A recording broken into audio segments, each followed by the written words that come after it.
Hello everyone, welcome to India knowledge network. मैं हूं निकिता और आज हम फिर से यूपीएससी भवन के सामने हैं।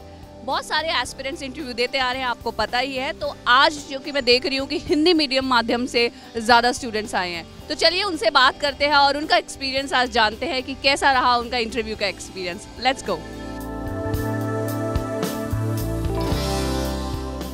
सबसे पहले अपना नाम बताइए प्लीज़। मेरा नाम सुभाष चंद्र मीना है। कहाँ से आए हैं आप? मैं राजस्थान के दौसा जिले से हूँ। तो आपका माध्यम हिंदी मीडियम था? जी मैम।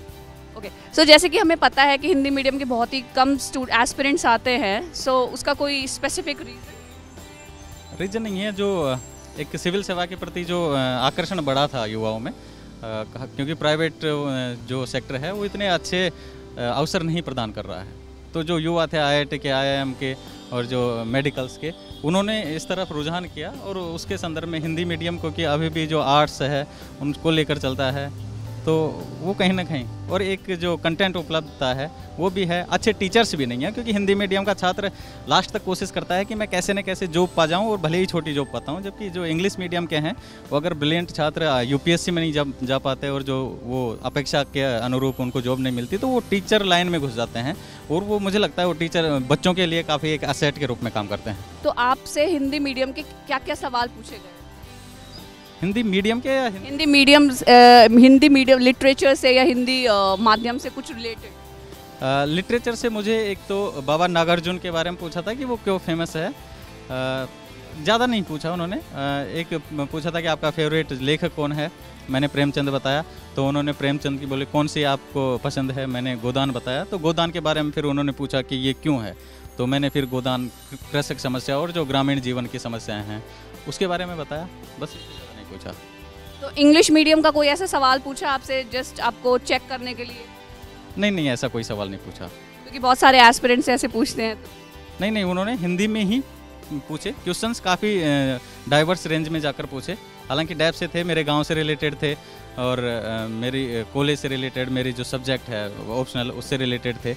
कुछ क्वेश्चंस उन्होंने चाइना से रिलेटेड, ओलंपिक से रिलेटेड, जो करंट में चल रहा है, ऐसे कुछ एक्स्ट्रा ऑर्डिनरी कुछ क्वेश्चंस नहीं पूछे थे जो मैंने आशा नहीं करी थी या कि बाहर जाकर पूछ लिया हो। सब कुछ पहले से था कि ये पूछ सकते हैं, और उन्होंने मेरे से पूछा है। तो ऐसा कोई सवाल नहीं पूछा या ऐसी कोई सिचुएशन नहीं आई जहाँ पे बहुत आपको नर्वस हुए या फिर आपको समझ नहीं आया कि इस सवाल का क्या जवाब देना चाहिए? एक उन्होंने ये पूछा था कि पहले ही जाते ही कि ऐसे कुछ 5 महापुरुषों के नाम बताइए जो राजनीति में नहीं होते हुए भी भारत के विकास के लिए उन्होंने बहुत कुछ किया। अब मैं धीरे धीरे याद कर रहा था, मैंने 4 बताए और 5वां मैं बताने वाला था, तब तक उन्होंने शिफ्ट कर दिया क्वेश्चन। फिर उन्होंने 3 महिलाओं के नाम पूछे, तो वही जो राजनीति में ना हो, और उन्होंने भारत के विकास के लिए बहुत कुछ किया है।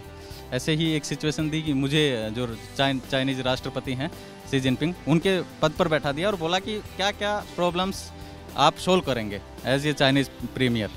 तो मैंने वो समस्याएं बताई और उनका सॉल्यूशंस दिया। ओके, सो ओवरऑल आपका अच्छा इंटरव्यू गया है?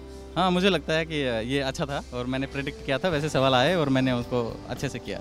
पैनल बिल्कुल सपोर्टिव था।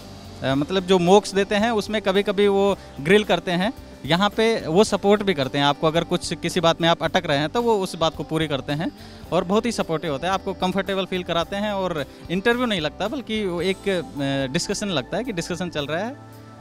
Okay, that's wonderful. तो आप जब आने से पहले आपको कुछ नर्वस हुए या फिर आपको लगा कि आपने अपने नर्वसनेस दूर करने के लिए कुछ ऐसे उपाय करे या फिर कि स्ट्रेस बस्टर? नहीं, ऐसा नहीं था। मैंने दोस्तों से मिला जो पहले इंटरव्यू दे चुके थे, तो उन्होंने, और मैं भी पहले CAPF का इंटरव्यू दे चुका था, तो एक्सपीरियंस था कि ऐसा कुछ खास होता नहीं है जैसे कोचिंग्स में मॉक में डराते हैं। तो और काफ़ी दोस्त जो सिलेक्टेड थे वो काफ़ी मेरे साथ ही रहे, और उन्होंने हमेशा प्रोत्साहित किया कि ऐसा कुछ नहीं होता। तो वो सेम ही रहा, उन्होंने जैसा बताया था कि सब कुछ चिल्ल होता है, वैसा ही हुआ। तो ये आपका कौन सा अटेम्प्ट था? मेरा 5th अटेम्प्ट है। मैंने लगातार 5 बार मेंस लिखा है। ओके, सो इंटरव्यू के लिए फर्स्ट टाइम थे? इंटरव्यू के लिए फर्स्ट टाइम। ओके, तो ऐसी क्या इम्प्रूवमेंट की थी आपने पहले और अब में जो इंटरव्यू तक आप पहुँचे? कुछ टिप्स दीजिए एस्पिरेंट्स। एक्चुअली ऑप्शनल लेने में हम बड़ी चूक कर देते हैं हिंदी मीडियम से, क्योंकि ज्योग्राफी जो ऑप्शनल है वो कहीं ना कहीं, क्योंकि आगे जाकर जो हायर स्टडी होती है वो ज्योग्राफी में इंग्लिश मीडियम में होती है, तो जो कॉपी चेक करने वाले होते हैं वो इंग्लिश मीडियम से ही होते हैं, तो कहीं ना कहीं वो परफॉर्मेंस नहीं कर पाते। इतनी मेहनत के बावजूद भी 250-260 तक हिंदी मीडियम के लोग ज्योग्राफी में पहुँच पाते हैं, और उसके लिए बहुत ज़्यादा समय उनको इन्वेस्ट करना पड़ता है। तो ऐसी सब्जेक्ट्स लो जो हिंदी मीडियम में कंटेंट उपलब्ध हो और अच्छा परफॉर्मेंस दे सको। तो ज्योग्राफी को लेकर या किसी भी ऑप्शनल को लेकर ऐसे मत सोचो कि मैं तो कर ही दूंगा। पहले से जो रूटीन चल रहा है हिंदी से, हिस्ट्री से, हिंदी मीडियम में कुछ ही सब्जेक्ट्स हैं जो अच्छा परफॉर्म करती है। तो ट्रेंड देख के छात्रों को बिल्कुल ईगो पे नहीं लेना है। यूपीएससी के आगे ईगो कुछ नहीं है, तुरंत बदल देना चाहिए। आप ज़्यादा से ज़्यादा एक बार दे सकते हो दूसरे ऑप्शनल से, उसके बाद ऐसा चेंज करो जिसमें अच्छे मार्क्स आ रहे हैं, लोग सेलेक्टेड हो रहे हैं, क्योंकि 40-50 मार्क्स बहुत मैटर करते हैं।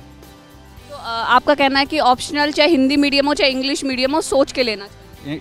ऑप्शनल बिल्कुल सोच के लेना चाहिए, क्योंकि ऑप्शनल के मार्क्स ही आपकी रैंक और आपका सिलेक्शन डिसाइड करते हैं। Last but not the least, can you please give the tips जो आगे के एस्पिरेंट्स आने वाले इंटरव्यू के लिए?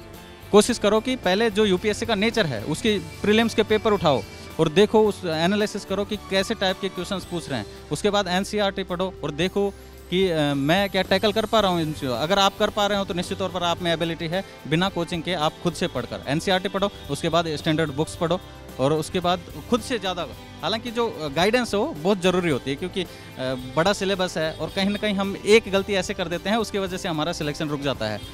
तो सेलेक्टेड बंदे हैं या जो लगातार 3-4 साल से तैयारी करते हैं, उनसे गाइडेंस टाइमली लेते रहो, बस यही मेरी वो है। और लगातार पढ़ते रहो यार, कोई बड़ी बात नहीं है सिविल सेवा। मतलब आप एक अगर चैनलाइज्ड वे में एफर्ट डालोगे तो निश्चित तौर पर रिजल्ट आएगा। बिल्कुल बिल्कुल, बहुत पॉजिटिव थिंकिंग है। All the very best for your result. Okay, thank you so much.